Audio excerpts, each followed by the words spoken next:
Just one thought just came to my mind is that sometimes we hear some people are saying that Prabhupada did not give everything. Prabhupada did not give everything. Prabhupada gave you the basics. And the advanced stuff Prabhupada didn't give you because you all are not qualified. You are just some American boys and girls. What do you know of bhakti? What do you know of spiritual practice? So Swamiji just gave you some basics. But now that you have become advanced, I will give you something that Swamiji didn't give you.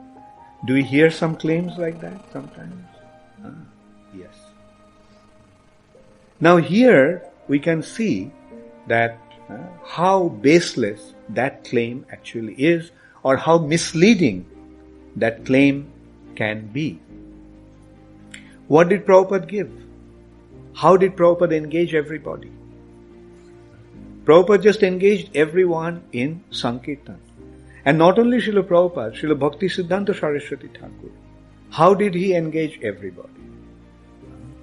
Go out, distribute books. Brihat Mridanga.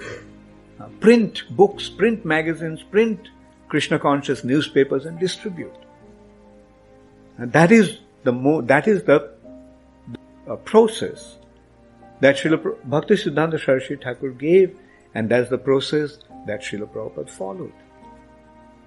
So now, does it mean that Bhakti Siddhanta Saraswati Thakur and Srila Prabhupada did not really give everything?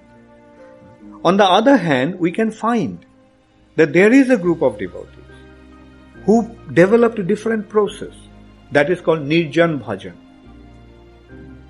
And Bhakti Siddhanta Saraswati Thakur actually challenged them. When he started his preaching work, preaching mission, one of the first things that Bhakti Siddhanta Saraswati Thakur did, he went to Vrindavan. He went to Radhakund. How did he go there? He went there driving a car, a Jaguar. And he had two devoted disciples with him who were dressed in three-piece suit, like an Englishman. So people are shocked to see him like that. Oh, what kind of sadhu is this? He came to Vrindavan driving a car, and he took sannyas, wearing saffron, and he has this kind of people with him, wearing three-piece suit and tie. But Bhakti Siddhanta Saraswati confided that he actually came to smash those people. He came in this way to smash these people. Because they are, in the name of Chaitanya Mahaprabhu, they are introducing some apasiddhantas, some deviant ways. So that is, I'm just going back to the root. In order to understand Srila Prabhupada's mood, we have to understand Srila Bhakti Siddhanta Saraswati Thakur's mood. Srila Prabhupada simply followed the mood of his spiritual master and the process of his spiritual master. Srila Prabhupada followed the same thing, distribute books, distribute books, distribute books. Bhakti Siddhanta Saraswati Thakur's instruction to Prabhupada was that if you ever get some money, print books and distribute them.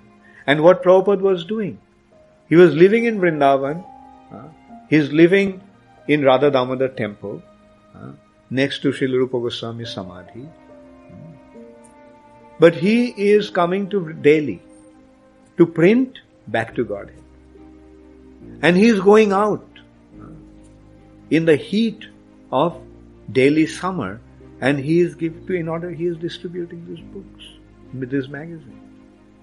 Prabhupada could have very well stayed in Vrindavan and got into the Nirjan Bhajan and cultivate his Gopi Bhav. But he didn't do that. Because that's not the process. The process is Jaggai Sankirtana Praya.